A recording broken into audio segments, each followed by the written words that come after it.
Good morning, Dubai. Welcome back to the Love in Dubai show, where we go through all the trending stories that everyone in Dubai is talking about while you have been sleeping. The UAE has been testing out a moon rover that they are planning to land on the moon this year. That's incredible. And we'll also be talking about a lifestyle allowance for women. Now, a Dubai RJ is stirring up an interesting debate on social media. We'll be talking about the new announcement coming directly from the top, a first of its kind law in Dubai to regulate virtual assets.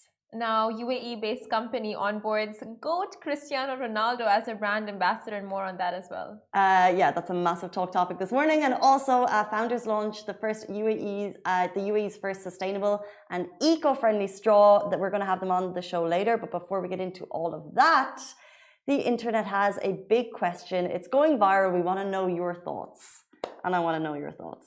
I'm so confused about this one. You asked me this morning, and I'm just like, what? Why is that even a thing? Well, it's a head scratcher. So, are there more doors in the world, or are there more wheels? I thought of it in a much more deeper level, like doors to opportunities, but it's literally doors or wheels. You went there already. Doors to opportunities. Because I'm like, it makes no sense. Okay, so what's your basic answer? I would think more doors than wheels. And why? But now I'm thinking more wheels than doors. Just because there's so many cars, but at the same time there's so many doors, and it's like I googled it, and it's like wheels are man-made, but then doors are something that even nature has. Doors to things. What? Apparently. We're talking about like a door to the. We're not talking about like what? Like doors. I don't know. Like what doors? Like it's been there since ancient times. Like just doors. Oh, Casey, I don't know. What do you think? I swear it's there in this article I'm reading. But I want to know what you think. I don't know. Like this one. Like I just don't get. Oh, what do you think? Okay. So I first obviously thought doors, because then I'm like, okay, everyone has a car, but then the car has 4 doors. And then everyone has a house, but within a house, you've got like 5, 10, 15 doors. And then you have like schools have doors and buildings have doors, but then you go into wheels. Cars have wheels. But then if you add the cars and the homes and all the places, then there are more doors. You're right. Skateboards have wheels. Bikes have wheels. And my favorite comment on the internet this morning, actually, I hope I can still find it, is basically like Hot Wheels have been created since like 1968, and they sell like X number of Hot Wheels per minute. Therefore, there's like 3 billion Hot Wheels alone in the world or something. Wow, what is a Hot Wheel? It's like those little toys. Oh, those little toys. And all those toys have cars, and Lego has cars, but then also Lego has doors. This is insane. What is this debate even? It's like, what came first, the chicken or the egg? That at least makes sense to me. So people are going team wheels or team doors. It seems to be wheels is kind of nudging into the winner. Guys, what do you think? Wheels or doors? Are you team wheels or team doors? I think I'm going to go with doors. Doors. What about you? The team. I'm also team doors. Team doors? But I feel like the internet's against us on this one.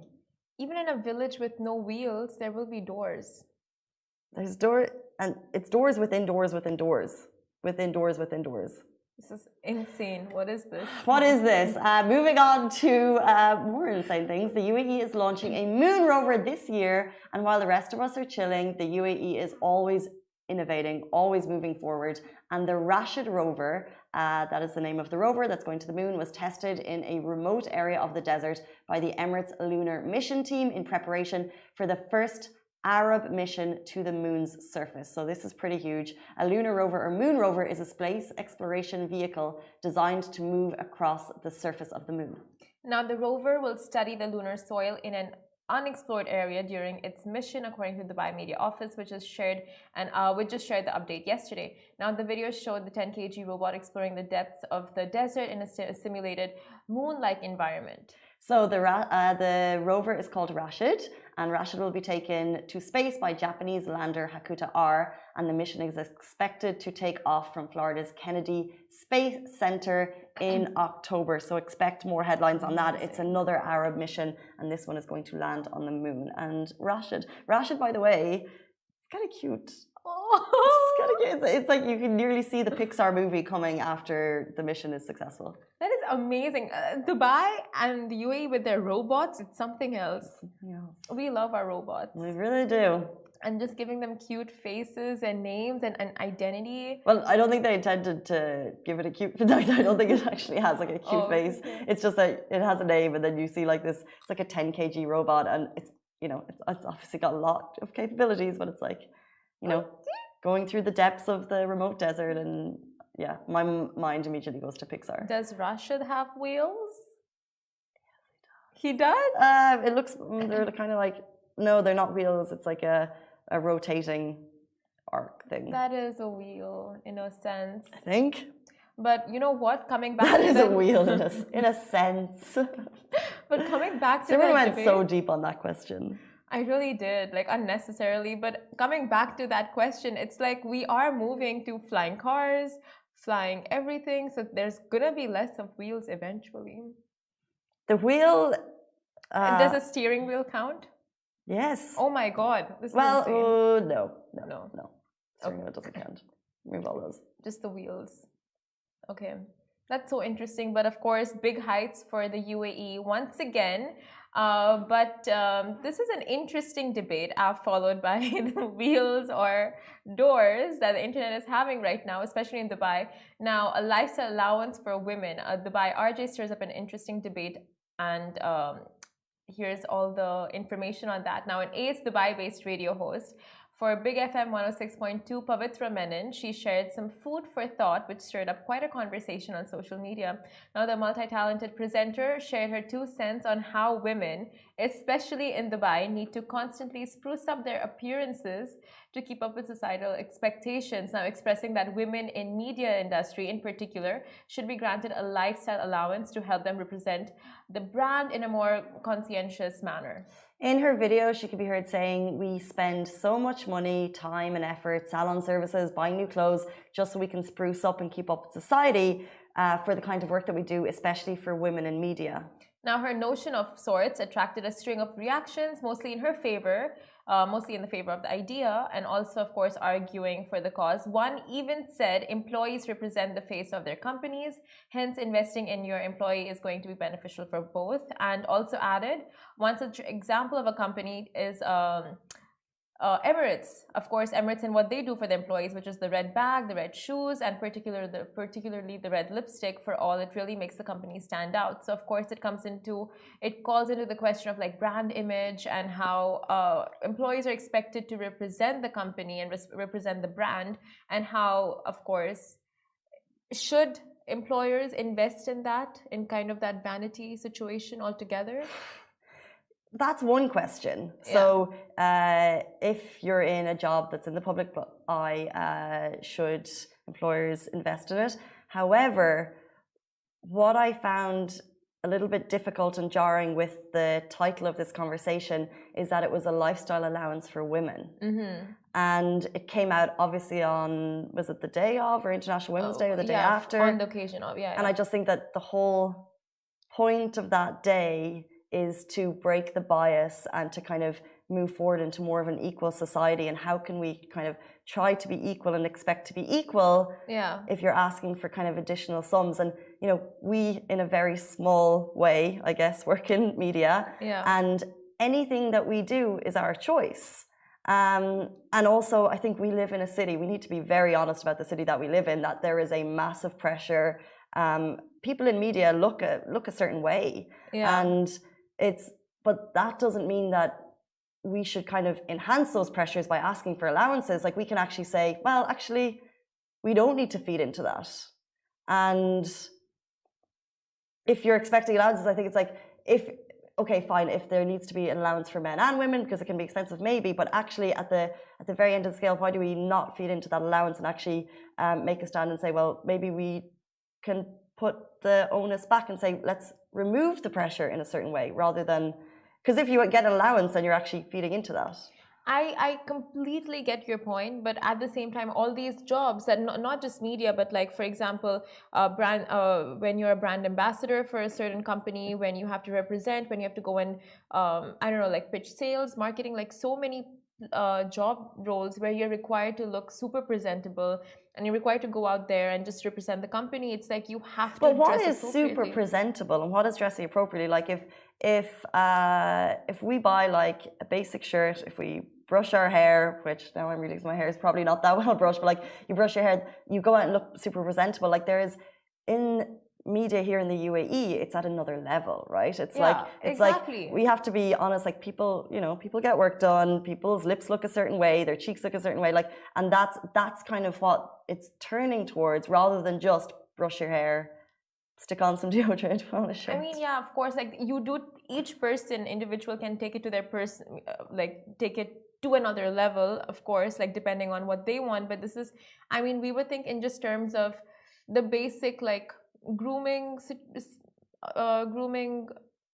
allowance, I guess. But then like, does everyone get one? Like, how are we to say, or if there was an allowance, like how is an employer to then say, your job for you, you need to be presentable, but you don't?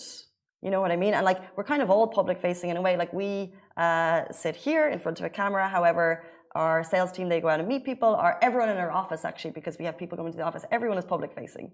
So therefore, everyone gets a grooming allowance. And then therefore, does everyone have to look a certain way? And then what if I have an allowance, but I don't want it? What if I I don't want to put it towards that? I'm saying that could be a response from certain people in the company. Or the company can obviously arrange for these kind of services and them come into the office.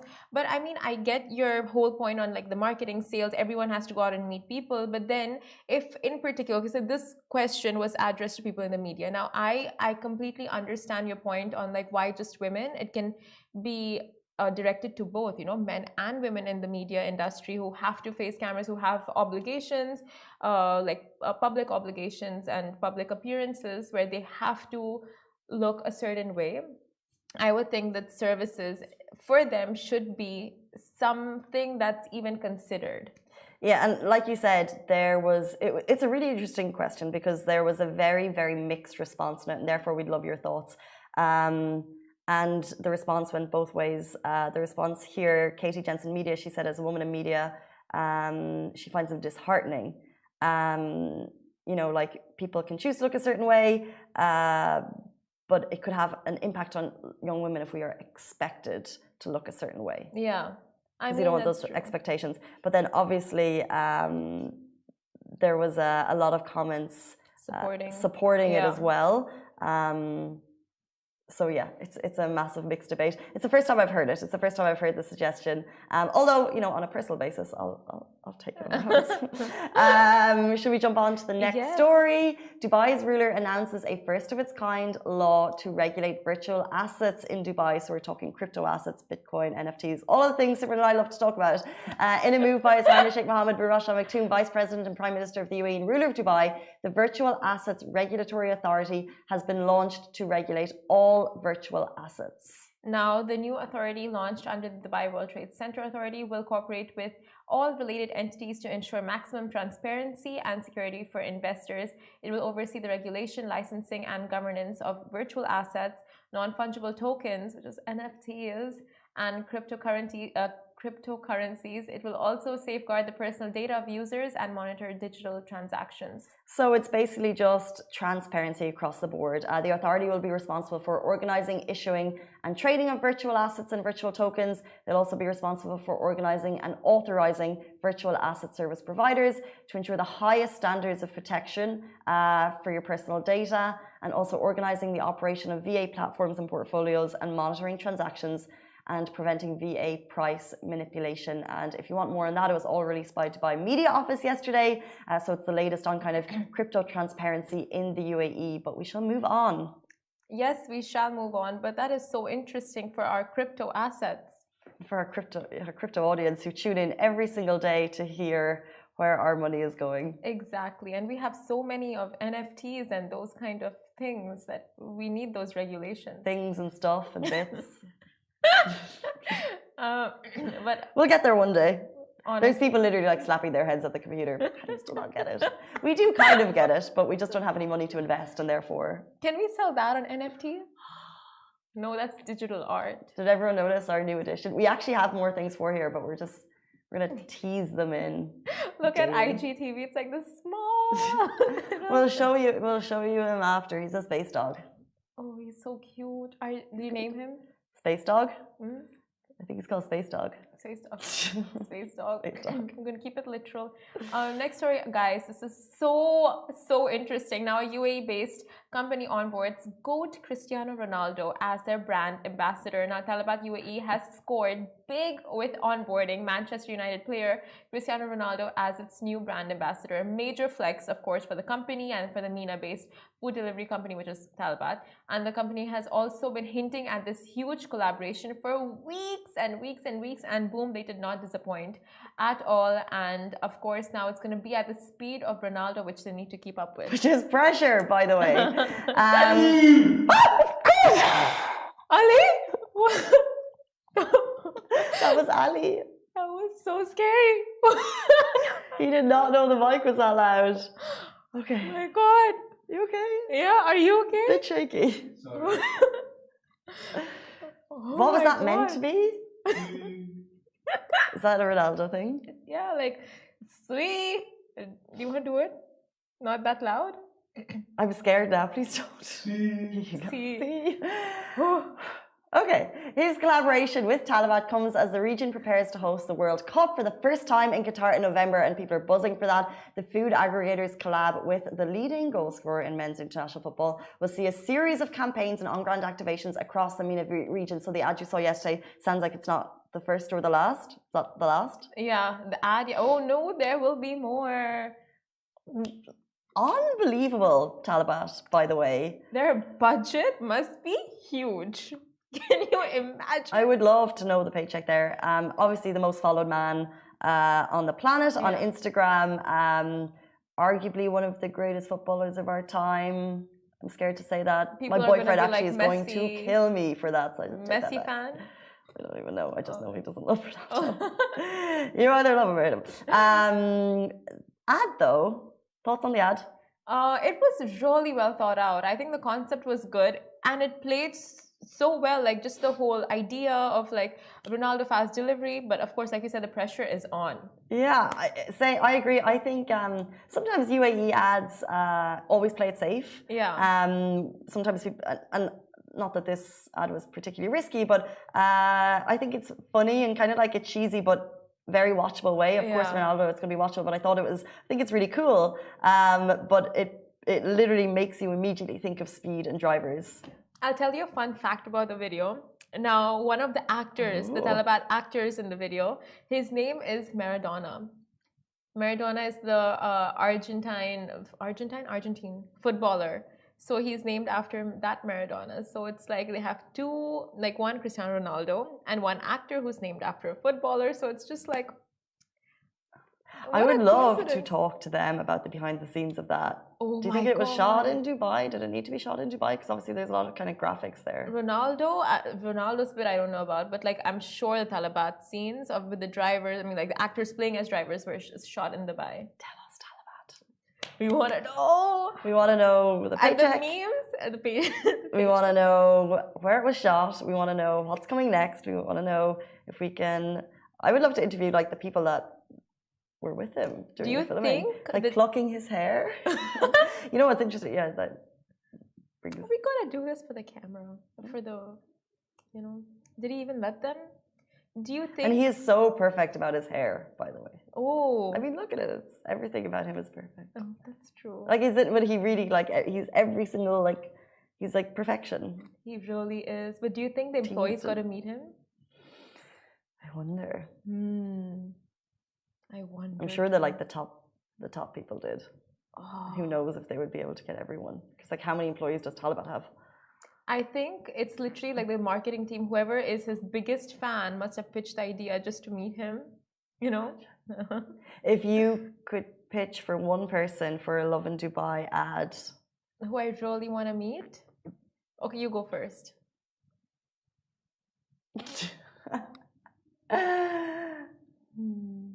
dead or alive? Either.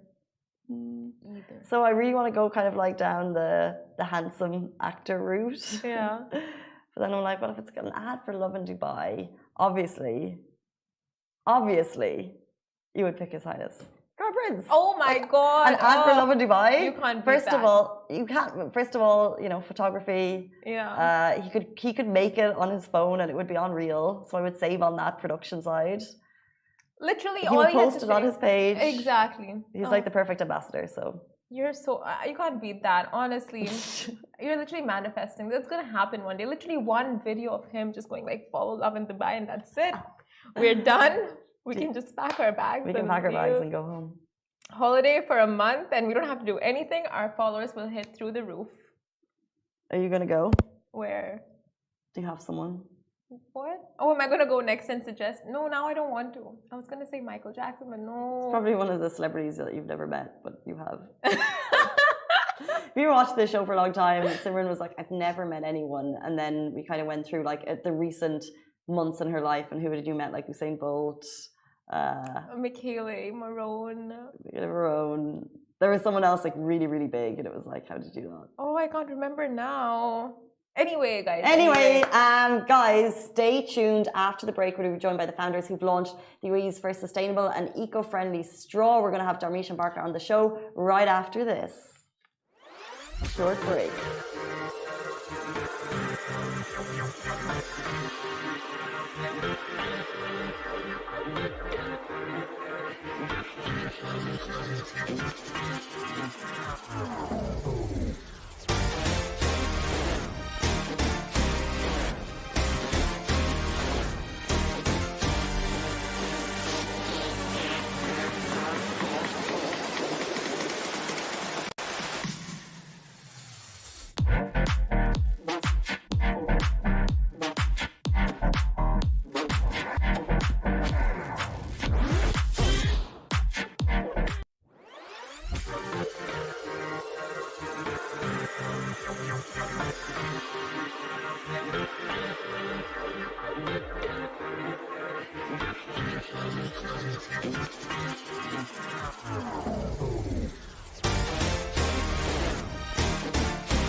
Welcome back to the Love in Dubai show. We are now joined by the founders who launched the UAE's first sustainable and eco-friendly straws, Darmish and CEO and founder Barka Barani, and the founder and co-founder. Oh, yep. Welcome, guys, to the show. Thank you. Thank you. We want to talk today a lot about living sustainably and the little things that we can do to get there. But first of all, can I have a little bit of background about you guys, who you are, what you do, how you found yourselves in this industry? Okay, so basically we have been in Dubai for more than 12 years for me, and Over a decade. Over a decade. We have been in some traditional trading business, and then we came across these products like during the lockdown, just like everybody else, we were ordering more and more takeaways. And then we came across these plastic cutleries, plastic straws and other things, and then we got that idea that there has to be some replacement, some better replacement for this. We don't want to use and go with these low quality plastic things which are in any case harmful. So you just noticed that there was a lot of plastic. Have you personally, have you been living sustainably for a long time? Because I think it's a decision we all have to make at a certain point, and it's like, when, especially living in Dubai, it's harder. So do you personally live sustainably, and when did you decide to do that? So for me, I've been practicing since a couple of years now. And, the more I get into this field, I feel like going back to the basics. Back when we were small, there was hardly any plastic used. So I believe that was the way out, and with the amount of humongous plastic being reintroduced again after COVID, is huge.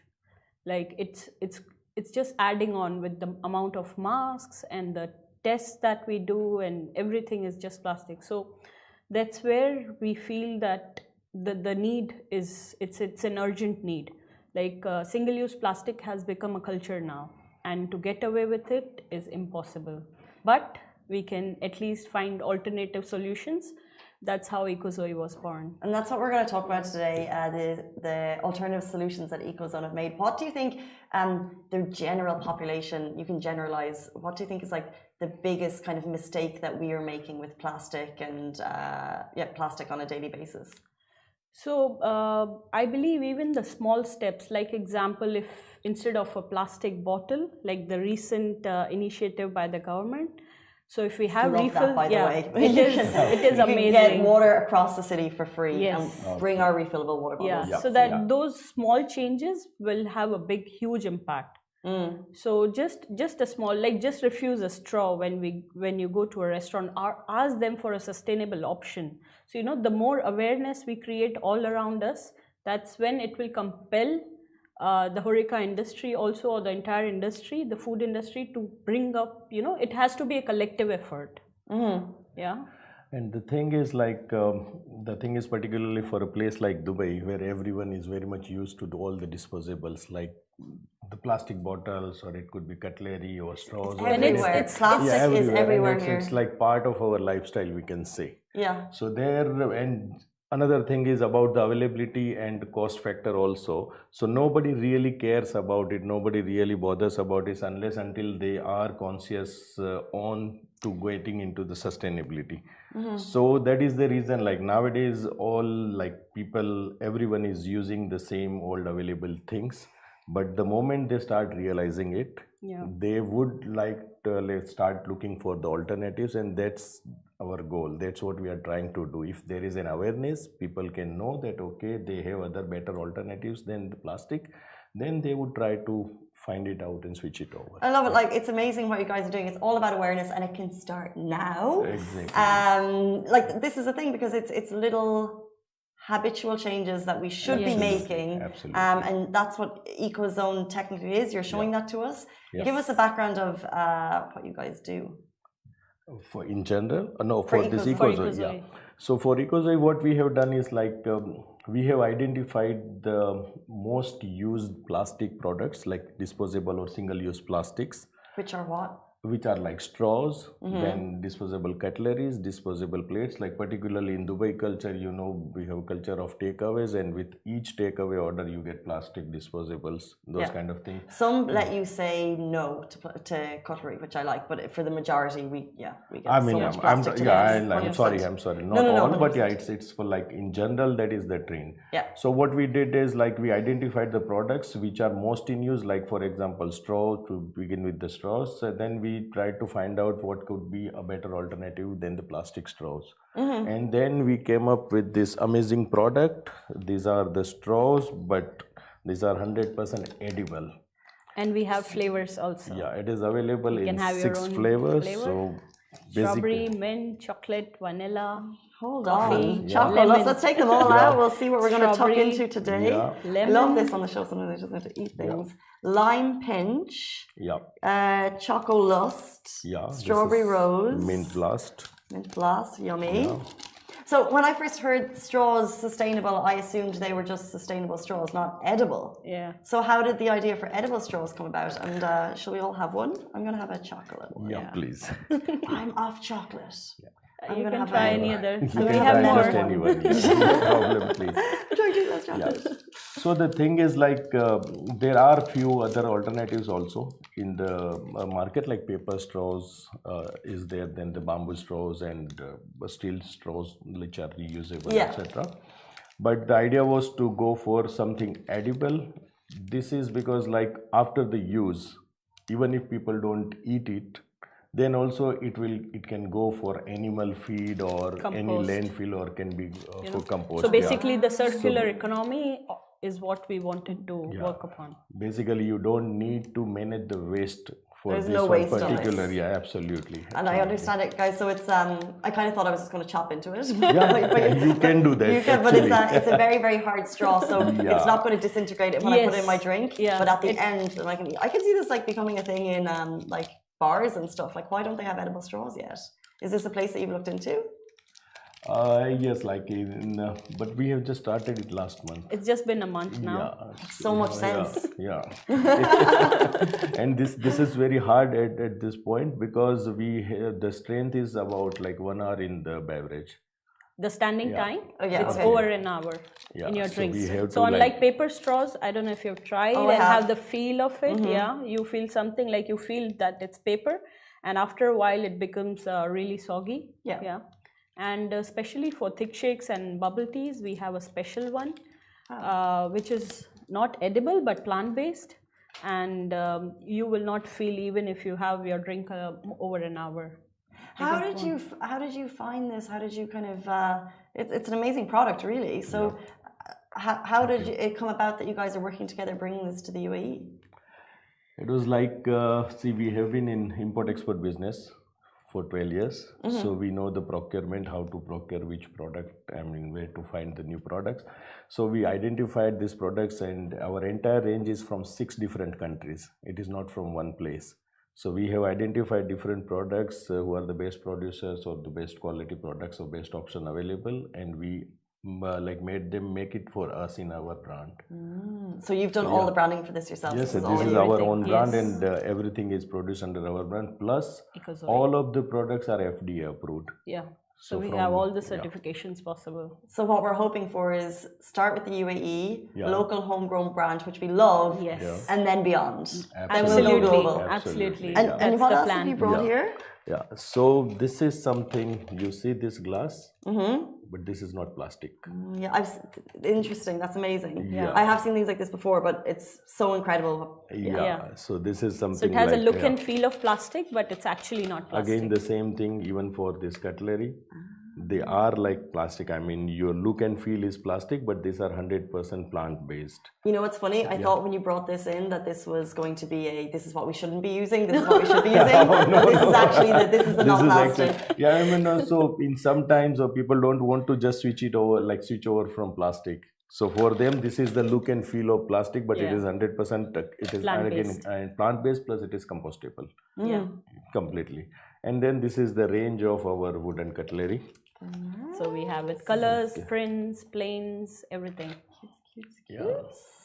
How are you going to, so you initially said the problem is too much plastic, especially in takeaways because we're a takeaway city. So how are you going to target the takeaways? Because that seems like one of the biggest problems. Like, are you talking to the Talabat, maybe watching the show because we talked about the Ronaldo? Are you talking to the Talabats? Are you talking to the Deliveroos? Yeah, not exactly to Talabat. We haven't started talking to them yet. But we are already in discussion with other restaurants, Horeca Industries and delivery people also.